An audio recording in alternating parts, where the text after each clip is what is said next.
Good evening, everyone, and welcome back to a very rare Wednesday night edition of the RotoWire After Dark Champions League show. My name is Jack Burkart. You can find me on Twitter at Jack Burkart, joined as usual by my lovely co-host Ryan Belongia. We are here to discuss a Thursday 4-game Champions League slate for September 19th. Ryan, it doesn't compute to me, but I kind of like having 3 Champions League slates. It's a little bit more fun during the week. I definitely feel like I have more pep in my step when I got UCL on my second screen at work all day. We're gonna recap what happened in today's slate. I crushed in cash. Shout out to me. It must have been the Twitter video, and then we'll preview a slate where pricing just doesn't matter apparently. So interesting stuff. But Ryan, how's the Champions League treated you so far? Pretty good. Yeah, I mean, I lost a little bit yesterday, but had a nice day today. Unfortunately, I almost had a really nice day, but I Gazzaniga in my big stuff, and that goal at the end was just too funny. I mean, cost me a couple grand, but still had a nice day. Yeah, I mean, excited.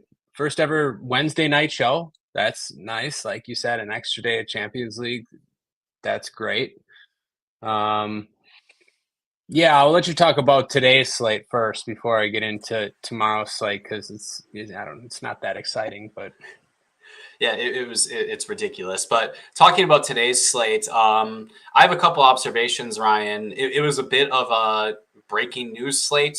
We were expecting Kang and Lee to start, and he would take most of the set pieces. And so that bumped Ousmane Dembele's projection up, and I have the 34-man, $25 double up, and Dembele landed in 94% of teams. I definitely didn't expect that, Ryan.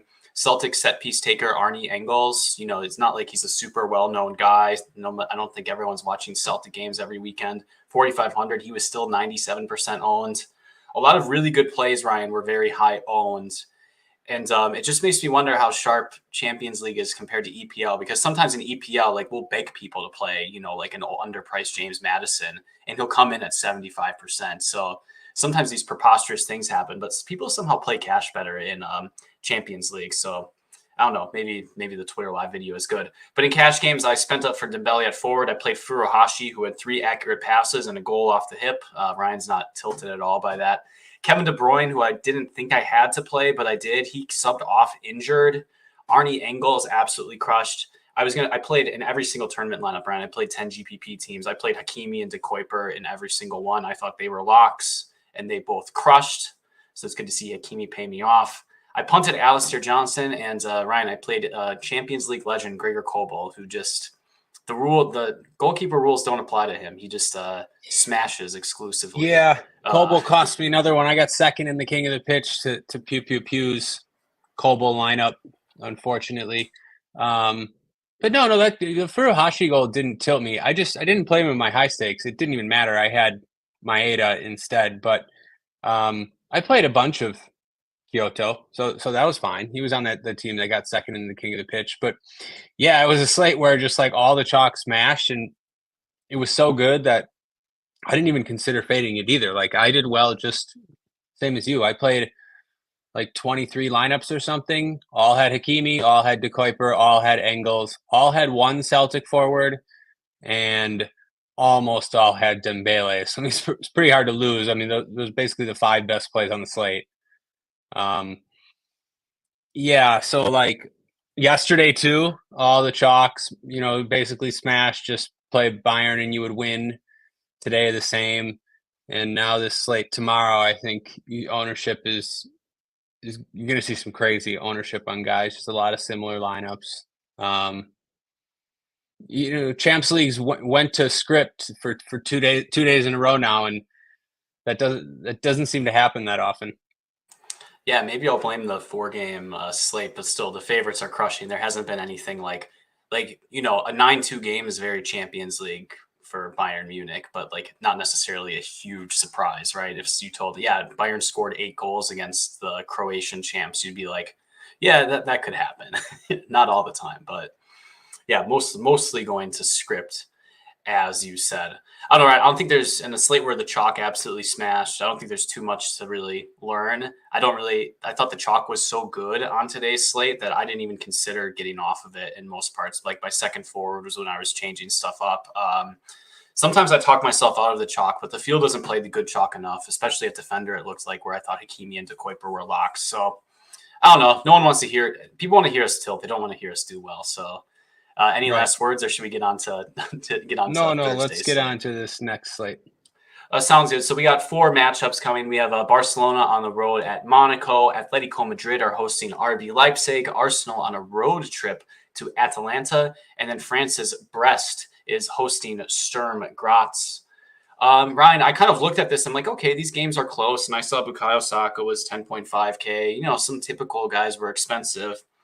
And then I started to look at some other teams I don't know nearly as well. And the cracks in the pricing in the slate started to show. I observed Rafinha at 8.7K on a set piece monopoly. 8.7K. I'm like, okay, well, that's a little iffy, but I'll play him.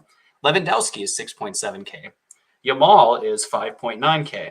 I go over to Brest and they have a set piece monopolist, Del Castillo, who's 5.1K against a team I think I've only seen on Europa League slates before. And it just keeps on getting worse. We'll find more spots, but Ryan, you could build a lineup in cash that leaves like 4,000 on the table, and I think you're playing fine. That's the kind of slate it is. So, how do we approach slates with such soft pricing?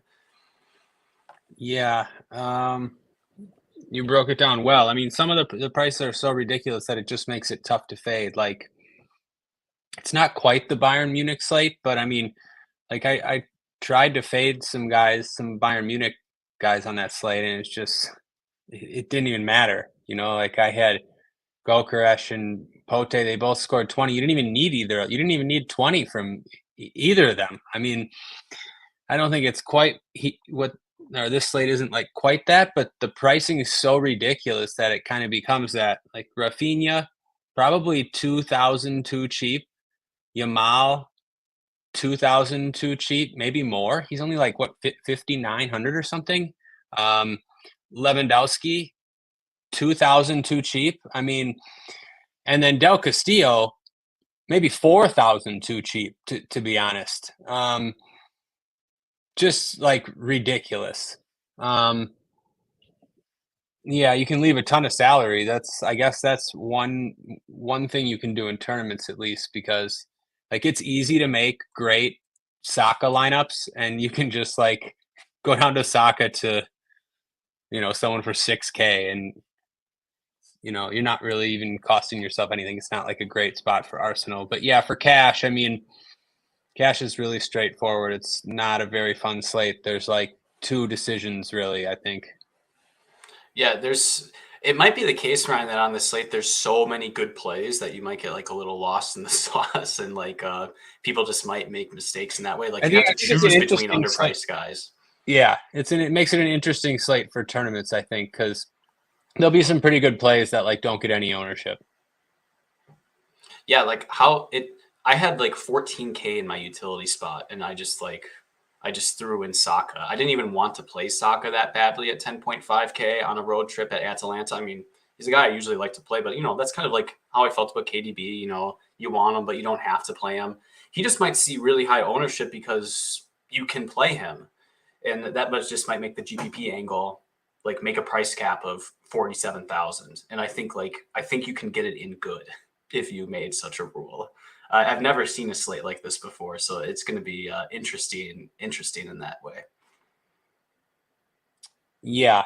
Sorry, I guess there's a few. Yeah, because there's so much value. Like, there's a few decisions. I guess like whether you play Saka or not, whether you play Saka or Griezmann. I mean, you can play both of them if you want to. Then you'd have to do something different at defender. I mean, there's a few decisions, but yeah, just some outrageous pricing on some of these guys. Barcelona, highest total on the slate. They've been in incredible form, scoring a ton of goals. Over 2 total away to Monaco. They lost Danny Olmo, who had started the season red hot, been a great signing for them. But I think it just, they have a lot of injuries now. It just means that their guys are going to play longer. Like Yamal's been going almost 90 every game. Rafinha's been playing longer. So yeah, they're just really good plays in that spot. And yeah, second highest total game is Atletico home to Leipzig. I really think I think people will play Griezmann in this spot. It's just really easy to play Griezmann. I think he's a pretty good play. After that, I don't really see anybody playing any Atletico guys after that. So maybe an interesting, yeah, an interesting spot for tournaments. It is the second highest total. After that, yeah, Arsenal away to Atalanta. Don't see it as a great spot for Arsenal, at least for floor points. These away spots for Arsenal, especially if they get a lead, they don't care about really possession anymore. I mean, we saw Spurs dominate possession against Arsenal for a lot of that match, higher floors on Spurs guys. So Arsenal aren't really a priority. I think Saka's still a really good play. Obviously, just he's Saka taking sets, taking penalties, probably playing 90, big open play floor. Really, in any matchup, a good open play floor. But after that, yeah, I don't really think anybody plays Arsenal really apart from Saka. On the other side, Atalanta, one interesting play on Atalanta, Ademola Lookman smashed in his last game, taking almost all the sets now. Like only a hat trick in the 5,600. Europa League final. It was hat trick, awesome in that game. Some rumors towards the end of the summer about Arsenal signing Ademola Lookman, which surprised me at the time, but he would have said okay. Yeah, he was great in the Europa League final. He was great over the weekend. Just too cheap of a price tag, actually, for a spot where people won't think it's the greatest spot, and it's not for scoring, obviously, but I think it's a fine spot for floor.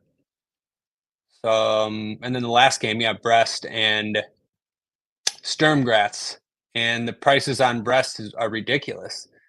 No one's above 6K, no one on the whole team. Mentioned Del Castillo should be 9K for sure. Takes almost all the sets, and they're a team that loves to cross. The forward that is projected to start is 6'6". So you see big crossing numbers on a lot of their guys. Defenders too cheap in that game too. Kenny Lala is 3K, which is again a ridiculous price. So yeah, the slate boils down to Barca and Brest just being way underpriced, and all the ownership is gonna go there. Yeah, I think that was a excellent breakdown. I really don't have too much to add, so we can just dive into the forward position. I guess midfield, so we can talk about midfield later, but there's a bunch of mid-price guys to play at midfield. You could play a Lookman or something like that. Forward seems like the spot where maybe you just, even though you think, okay, there's so many cheap guys and the Griezmann price is fair, it kind of feels weird, but you might as well just pay for ceiling on one of these guys. So to me, it makes sense in cash games. Just take Rafinha. That's the easiest decision you could make. And then you'll have salary for someone like a Saka or a Griezmann. And then, I don't know, do you want to play Lewandowski? It almost feels like forcing it at 6.7K. It's not that good of a spot for Barcelona. I'd almost rather play someone like a Yamal who has a little bit more of a floor, I think. I don't know, Ryan. How do you differentiate between these situations in cash games? Well, Rafinha's a lock, obviously. That's not a decision. And then on a lot of slates, I think Lewandowski would probably be your second forward in, but the price on Yamal is just too ridiculous. 5,900. It's been, like we said, playing 90 minutes, basically every game. Just a much higher floor than Lewandowski. So Yamal's got to be the second guy in, but you can play all three. You can play all three pretty easily. I could see people doing that. But yeah, I think Yamal's the priority, at least for cash games. That's what I think. I mean, Lewandowski, he's a player who's 36 years old and his floor is 6 points from open play. Only minus 110 goal scoring odds. Those odds are always juiced, so it's probably more plus 120, which I think kind of does make a dent. He's at that key even money line point. So I agree. I think I think my inclination is play Griezmann since he's at home, but he hasn't been playing full minutes lately. Just because I think it's probably a better spot for floor. But I mean, whatever. That's a marginal decision between two good players. Yeah, then you just take Rafinha, and then probably Yamal would be another guy, but you can play him in a midfield spot or utility spot. Once you play an expensive guy in Rafinha, the forward eligibility doesn't really even matter anymore, Ryan. Right. Yeah, they added multi-position eligibility back for this slate. Not sure how I feel about it. I kind of like slates that don't have it, but yeah. So you can put Rafinha anywhere. Like if you're going to play Griezmann, I guess I forgot to mention Griezmann. I think there's a decision between Griezmann and Saka, but probably for cash, like you just play Griezmann. He's cheaper, probably going to be more popular. At home, higher total. So yeah, not really a decision. Maybe you could play both though if you really wanted to. Yeah, but then you're gonna not be able to play David Raum, which might be okay. I was wondering if I even need to play David Raum at 6K. I thought I might be able to get away with the Brest you don't fullbacks. really need to. Yeah. How do we treat this spot in tournaments, Ryan? I mean, my inclination is that Griezmann and Saka could each score 15 at their price, but not be good enough. You probably have to be a little bit willing to play someone who's a little bit gross. So, maybe you can take a small risk on a Julian Alvarez at 8,100. He's someone who pops up with good goal scoring odds. I mean, do you want to get off the board at the forward spots, or do you want to get off the board at other spots, Ryan? Because I think maybe similar to today's slate, the chalk at midfield is so compelling and the chalk at defender is so compelling that maybe forward is going to be the differentiating spot. Yeah, I will differentiate forward. The totals on these games aren't as high as the last two, slates. Barca's got the highest total. It's only 2, on the road. We saw today City and PSG get shut out for 90 minutes. PSG got the goal at the end, but I would probably want to have one Barca player on most of my lineups, but forward's the spot I want to get different at. I think there's some good forwards for GPPs that aren't going to carry much ownership. Yeah, we all know you're going to play Ben Šeško. I didn't even check his price. Do you want to give away any secrets, Ryan? Maybe one GPP play? I don't think you have to give away the whole book. Yeah, I don't know if I'm going to play Šeško here, but he's only 5,300. I mentioned Lookman. I do like Lookman for 56. I will definitely be playing Lookman. There was one other guy I was going to mention. I like Ryan Leandro Trossard at 6,500. Oh yeah, just because that's kind of a goal play, I think, with Trossard, especially with Rice in the lineup. He's not serving a suspension anymore, and that wouldn't affect him in UEFA anyways. It's frustrating he only plays like 65 minutes, but cheap enough to I think for any of those Arsenal guys, I mean, I don't think they're going to have too much floor anyway, but they're all cheap enough where a goal might do it. We could see some rotation for Arsenal too. Who do we have? What lineup do we have? Yeah, so I could see Sterling starting. I could see Jesus starting. I could see both Sterling and Jesus starting. Arsenal have City over the weekend. Arsenal play Man City on Sunday, and they've been playing their guys like a ton. I could see Havertz hasn't come off the field yet. This would be a good spot for Havertz to rest. So not that it really matters, but Jesus and Sterling, they're both 7,400, 7,100. Yeah, I don't think those Arsenal guys will carry any ownership. It's not a bad call. Over a Lewandowski or something like that in tournaments. Yeah, I don't know. Lewandowski's a player who feels like a not so mobile center forward, so I kind of find that I don't like eating that sort of chalky play. It often means you lose, but I'm glad you said Lookman. I've liked him. Go ahead. Yeah, no. Sorry, I just found the other guy I was talking about. I agree with you about Lewandowski. That's the one that I think you can try to fade too. Just like I said, his floor is not that high. He's not guaranteed to score. This Micah Bereth, I don't know. Is that how you say his name? I don't know. I think Micah Bereth, he's 4,300. I just need to check something quick. I'm pretty sure he played for Arsenal, but he's been scoring a ton of goals. Yeah, he came from Arsenal. But yeah, he started the season really hot with Sturmgrass. He's only 21 years old. Definitely has some potential, and he's 4,300. The other thing I would say for tournaments is just in general, Monaco's got a 1.3 total.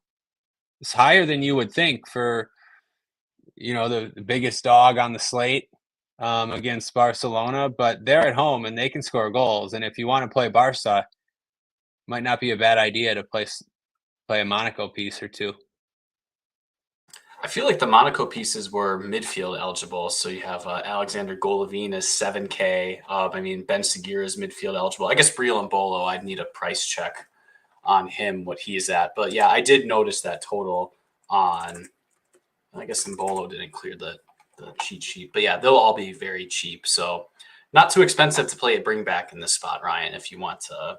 I think there might even be a cheaper one. We don't have him in our projected lineup, but we're going to talk about him when we get to midfield. I'll mention him. All right. Sounds good. I think, there's not too much to talk about it for it. I think it's just good to hunt down the low-owned guy. I'm just going to say I like Trossard and Lookman as guys who might get overlooked, who have brace upside. That's kind of what you're going for if you're going to make a contrarian play. The brace that no one else has. Ryan, at midfield, I think the first guy in, I don't think you have any business fading him in any format. Romain Del Castillo, majority set piece taker, if not a monopolist for Brest. The role is just too good, and I think he plays in an attacking role. It's a team that likes to cross. The price is preposterous. He should probably be twice as expensive as he is. Like if he was 10K, I probably would have been like, oh, well, that's how it is. DK has sharpened up the pricing. There's some other Brest midfielders to play. Romain Favre. There's a guy, Kamara, who's interesting at 5.5. Guys who have roles. You can play Yamal, like we said. Who's standing out at midfield, Ryan? I think maybe you're just playing a forward-eligible piece and Del Castillo.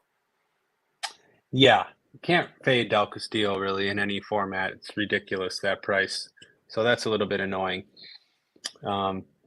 Midfield-only eligible players, you have Xavi Simons splitting sets for Leipzig. I think that's a pretty good play. I don't think he'll get ownership either because people are going to use cheaper midfielders. Yeah, and there's not that much. There'll be one spot where there's maybe not that much opportunity cost where you can take a shot. If you don't play like a Saka or Griezmann, you could play Xavi Simons or one of these more expensive guys. You can fit both even, but and then there's some. Did you mention this? Did you mention Tommy Horvat, 7,300? I did not. Actually, I like him for GPPs. I don't think anybody's going to play this guy. He's going to take almost all the sets, and he has some open play upside too. It has him listed as a defensive midfielder, but he attacks too. It's not just where his ownership's at. I don't mind him either. All the way down, the guy I was going to mention was. Look at this guy. There's not just Lamine Yamal on this slate. There's this guy Lamine Kamara, who I'd never heard of. He's 3,700. Bring up his game log, Jack. Tell me what his floor is this season. Muddy Kamara or use this Lamine Kamara. He's 3,700 for Monaco. Use our great RotoWire tools, and let's just see what he's done this season. All right, we got Lamine Kamara, 20 years old, birthplace Senegal. It doesn't have his height, sadly, but we even have heights on most of these players. You got all the blurbs that you need, a great advertisement for the RotoWire tools. You can see all the leagues they played in since 2015, basically. You can look at previous seasons, logs, and oh my, those are pretty impressive. We've got 19.3 points, 13 floor point performance over the weekend, an 8 Look at point the floor corners. 3, 6, I mean, 4. Yeah. Oh wow, he's taking all of them. Okay. Yes. Golovin doesn't take corners anymore. I mean, so yeah, this it's a 20-year. This kid's 20 years old. He's valued pretty highly. Those numbers are really good. And look, 90 minutes, 89 minutes, 89 minutes. It's too bad the slate isn't priced correctly, because you don't really need him, and you're probably sacrificing a little bit of upside. But I don't know. I mean, what you might want the majority set piece taker in this spot for Monaco. Yeah. It's Especially at if you're least going to look for a interesting. game to blow up, right? Like, I kind of like, I liked the idea of a bring back at first, but I don't really think it worked a lot in soccer, especially on larger slates. But this is a smaller slate and no team is like clearly a favorite to score 4 or more goals or something like that. So maybe just trying to play for one of these matchups being like 3-3. It seems like a better idea than usual, Ryan. So I don't mind leaving some salary on the table and playing like 2 Monaco guys and 3 Barcelona guys and just hoping that game goes off and everything else is kind of mid. It seems like a reasonable way to approach it. And you can use good plays who, you don't really need the price, but it just makes sense because you scripted the lineup and now you only spend 47,000 salary and well, who cares? Yep. Sometimes I'm so convincing I just get a yep, yeah, but I think Sorry, I'm worry, in don't the worry. weeds. I'm in the weeds. We're in the lab. Yeah, I'm in the lab looking at Bear's comment about Tommy Horvath. Careful what position he starts in. Yeah, I mean he's right. But recently, I mean in the last game, he had a goal and 2 assists from right mid. He scored in back-to-back games for them. He scored in I'll check, but clearly I see some upside. But yeah, I agree. I'm sure there's times that he's played more defensive. Yeah. But like close to monopoly on sets from what I've seen. So that's kind of why I mentioned him. Yeah, and maybe you get a set piece ceiling in a back and forth game. Like, you can go full Andreas Pereira and that might be good enough overall. Right, I'm looking at all my midfielders and I don't think we missed anyone.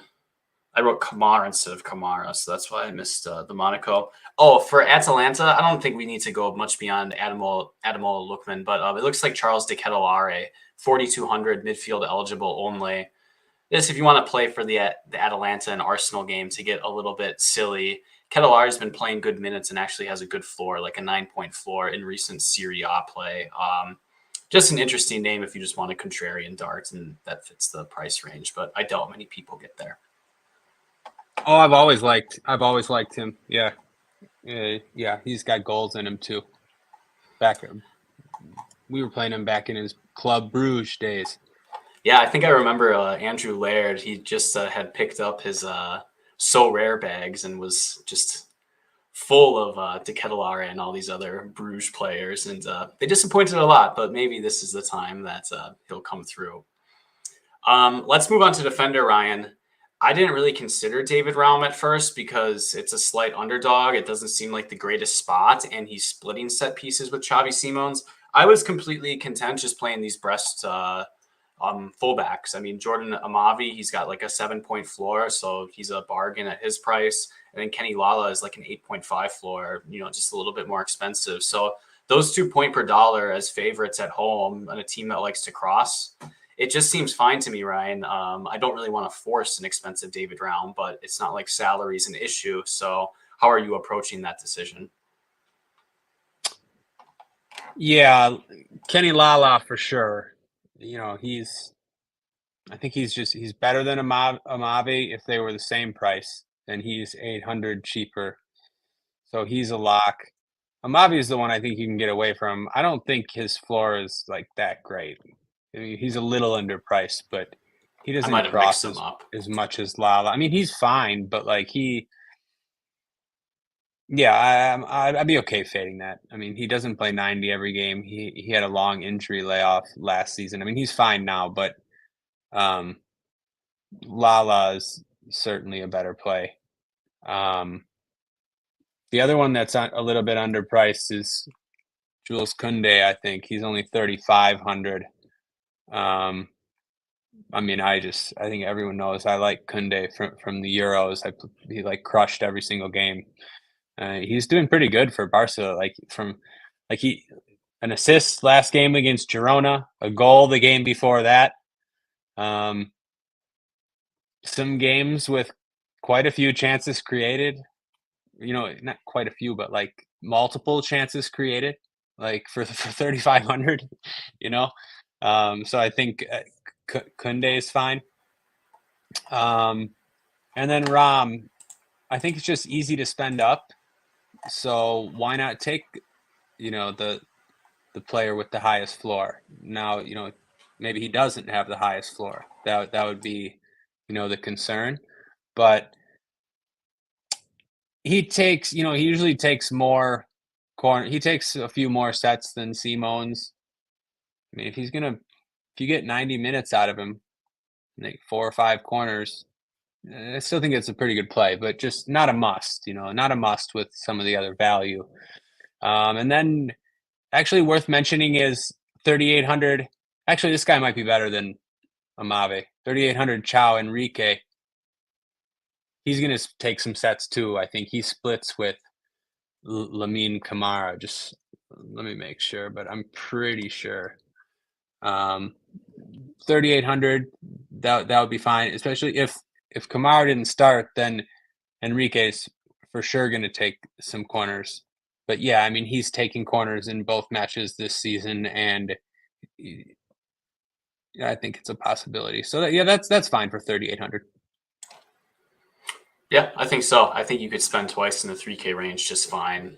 I just don't want to force round, but I don't know. There's really not much downside. Like, I guess the risk is like, oh, I need that 3,000 salary. Well, I don't. And then is there much risk of him getting boat raced by, Chao Henrique if he's splitting set pieces? Probably not. So I think in that sense, it makes sense to play him. Yeah, really, Process it more. you'd be afraid of Amavi, matching him or Chao Enrique, but yeah, that's not like too much competition, Yeah. And it's just like, it's not like, oh man, I paid 3,000 too much for a fullback. I'm behind now. It like literally doesn't matter with the rest of your lineup because you can play 200 price midfielders. It's just Right. with salary not being a stressor, then in cash, Right. I can see that's probably the optimal thing to do in cash because Raum has a ceiling if that game goes a little bit nuts. So I'm warming up to it. I think that makes sense.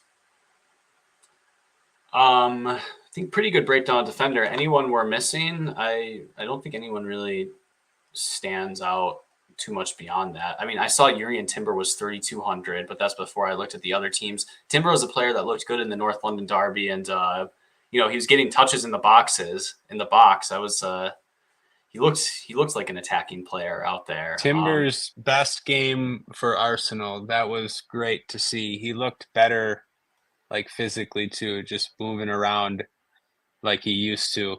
Yeah, that's not a bad call. I'm just like not really on Arsenal here, but what's happening is when Arsenal are in possession, he's playing like left mid. And so yeah, he popped up in the box a bunch. He could have scored or assisted. He had a good chance early, but yeah, I think you'll see that from him as long as he's. But actually, no, maybe not anymore. Right, Declan Rice is back. He was kind of playing Declan's spot a little bit. So yeah, maybe you don't see that.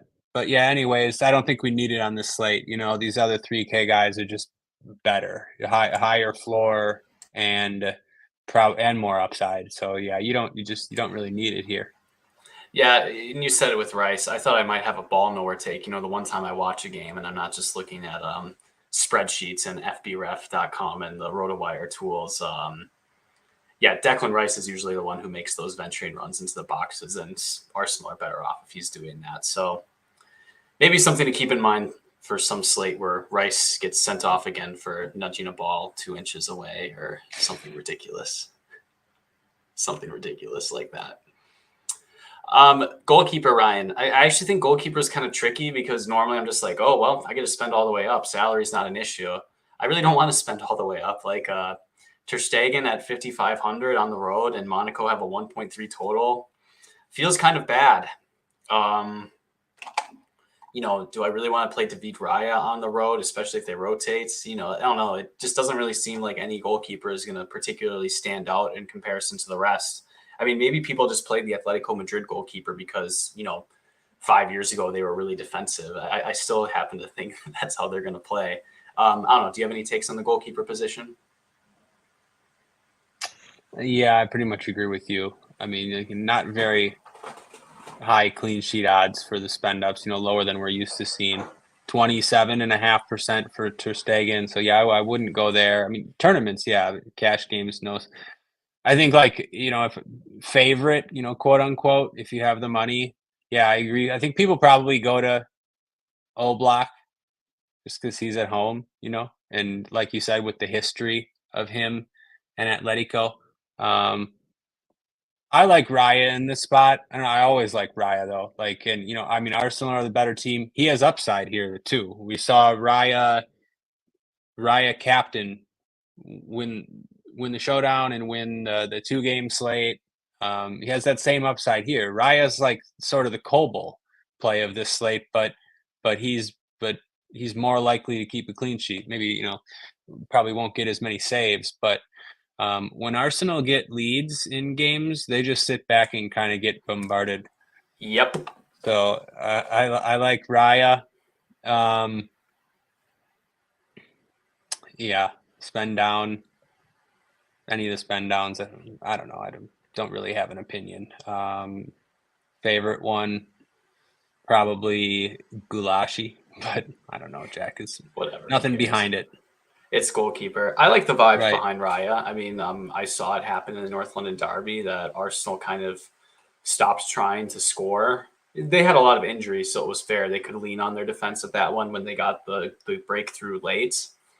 So I don't want to sound too salty about it. But yeah, they're a team that's strong in the defense and will be happy to defend a 1-0 lead. They're not going for like the windmill dunk every single game.